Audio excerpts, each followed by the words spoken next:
Hello friends, आप सभी का स्वागत है एक और नए वीडियो में। आज हम लोग डिस्कस करने जा रहे हैं सन के बारे में। तो जैसा कि आप लोग जानते हैं कि हम लोग फैक्टर अफेक्टिंग द इंसोलेशन के बारे में पढ़ रहे थे कि उसके डिस्ट्रीब्यूशन को कौन कौन से फैक्टर अफेक्ट करते हैं। उसी में मैं आपको सेकेंडरी फैक्टर के बारे में पढ़ाया था, जिसमें हम लोग ट्रांसपेरेंसी ऑफ द एटमॉस्फेयर और टोपोग्राफी के बारे में पढ़े थे। हम लोग बोले थे कि सन स्पॉट्स के बारे में भी इसी के अंदर पढ़ेंगे और समझेंगे कैसे वो इफेक्ट पहुँचाता है इंसोलेशन के डिस्ट्रीब्यूशन पे।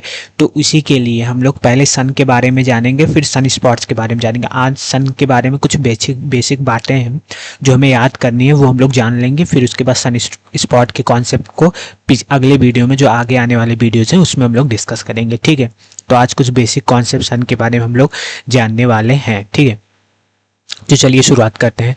तो सन के बारे में हमें जानना है तो पहले हम लोग सन की लेयर समझ लेते हैं। जैसे हमारे एटमॉस्फेयर में लेयर पाए जाते थे, troposphere, stratosphere, exosphere, mesosphere, thermosphere, वैसे ही कुछ लेयर्स किसको भी सन के भी एटमॉस्फेयर में पाया जाता है, मतलब सन के सराउंडिंग भी पाए जाते हैं। तो उसके बारे में पढ़ समझेंगे। और कहाँ एनर्जी, सन के किस पार्ट में एनर्जी ज़्यादा होती है, टेम्परेचर ज़्यादा होता है, कैसे कैसे सन की रेज रेडिएट होती है और क्या होता है सोलर विंड, सब कुछ इस वीडियो में हम लोग डिस्कस करने वाले हैं। तो पहले हम लोग सन की लेयर्स और सन के बारे में पूरा उसका स्ट्रक्चर समझ लेते हैं।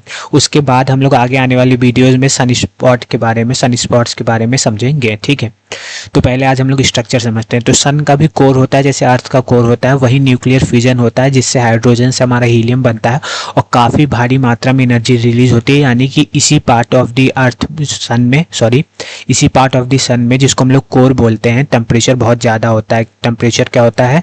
बहुत ज़्यादा होता है। कितना होता है टेम्परेचर, वो भी हम लोग देख लेते हैं। तो कोर में हमारा टेम्परेचर लगभग 15 मिलियन डिग्री सेल्सियस टेम्परेचर होता है कोर में, क्योंकि यहीं पे न्यूक्लियर फ्यूजन होता है। न्यूक्लियर फ्यूजन में क्या होता है? न्यूक्लियर फ्यूजन में वो होता है कि हाइड्रोजन से हीलियम के एटम्स बनते हैं। ठीक है, अभी हम लोग समझेंगे कि इसी कोर में ज़्यादा टेम्परेचर होने के कारण आयंस पाए जाते हैं, जिसको हम लोग प्लाज्मा के फॉर्म में जानते हैं।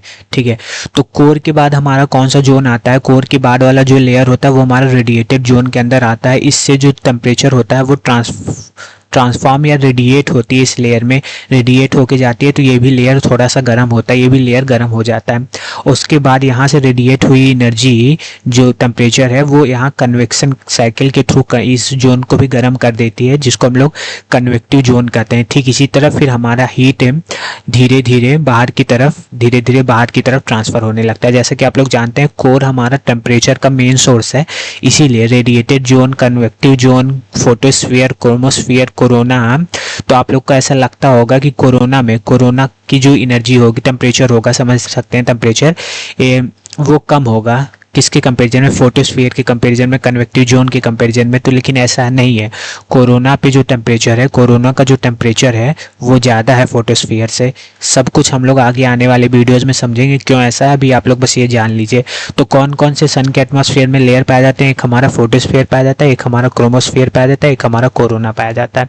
ठीक है, जैसे हम लोग देखे थे अर्थ के एटमॉस्फेयर में ट्रोपोस्फीयर, स्ट्रेटोस्फीयर और मेसोस्फीयर और आगे आगे, तो वैसे ही ठीक अर्थ सन के भी एटमॉस्फेयर में हमारा फोटोस्फीयर, क्रोमोस्फीयर, कोरोना पाया जाता है। ठीक है, और कोर में हमारा टेम्परेचर कितना पाया जाता है? सन के कोर में 15 मिलियन डिग्री सेल्सियस टेम्परेचर पाया जाता है।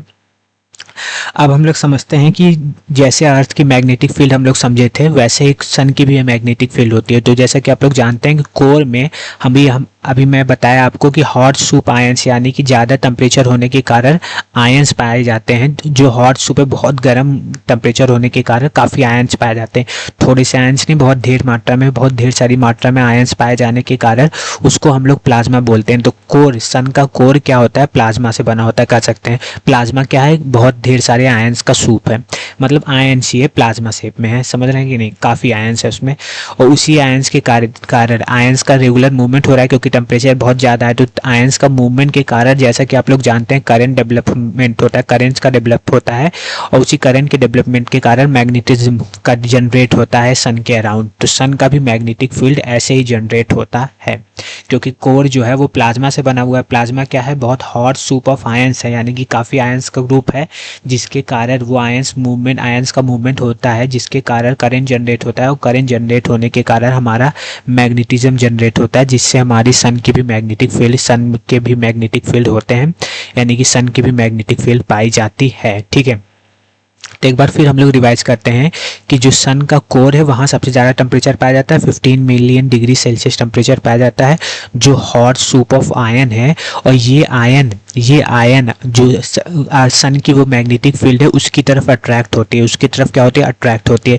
जैसा कि आप लोग जानते हैं ये आयन्स भी परमानेंट है, क्योंकि आयन्स तो बिल्कुल पाए जाएंगे, क्योंकि सन का जो कोर है वो टेम्परेचर उसका इंक्रीज होता रहेगा, क्योंकि वहाँ न्यूक्लियर फ्यूजन हो ही रहा है, ठीक है। तो इसीलिए आयन्स भी पाए जाएंगे और आयन्स पाने जाने के कारण मैग्नेटिक फील्ड भी पाया जाएगा। तो जब आयन्स पाए जाएंगे तो मैग्नेटिक फील्ड भी पाया जाएगा, तो यानी कि मैग्नेटिक फील्ड भी परमानेंट है।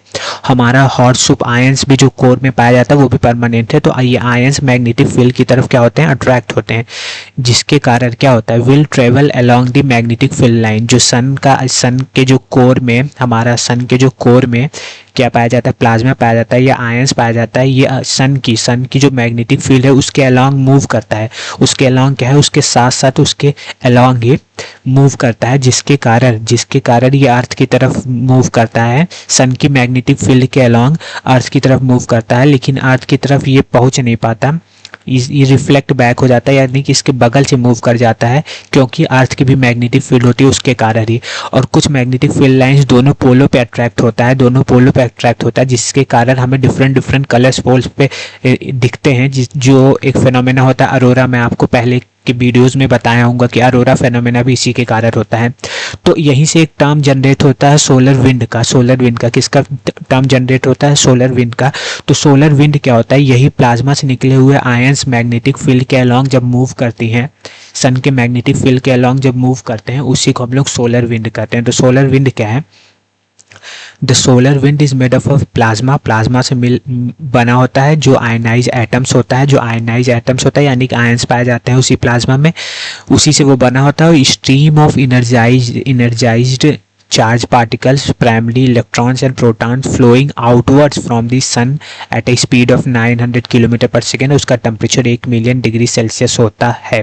कहने का क्या मतलब है कि सोलर विंड होता क्या है, सोलर विंड वही प्लाज्मा होता है, वही प्लाज्मा से निकला हुआ आयन होता है, जो एनर्जी लेके, चार्ज पार्टिकल जो एनर्जी लेके सन के मैग्नेटिक फील्ड के अलोंग मूव करता है, उसी को हम लोग सोलर विंड कहते हैं। तो सोलर विंड प्लाज्मा होता है जिसके अंदर आयंस पाए जाते हैं। प्लाज्मा यानी कि वो ढेर सारे हॉट सूप ऑफ आयन से बना होता है, वही आयंस एनर्जी को लेके सन की मैग्नेटिक फील्ड के अलोंग जब मूव करते हैं, उसी को हम लोग सोलर विंड कहते हैं। तो आशा करता हूँ कि आपको वीडियो पूरा अच्छा लगा होगा और समझ में आया होगा कि सन का स्ट्रक्चर कैसा है, कौन कौन सी लेयर सन में पाई जाती हैं, और कहाँ एनर्जी ज़्यादा होता है, कहाँ टेम्परेचर ज़्यादा होता है, और सोलर विंड क्या होता है, ये सब आपको समझ में आया होगा। अब हम लोग आगे आने वाले वीडियोस में सन स्पॉट्स के बारे में कंप्लीट डिस्कशन करने वाले हैं।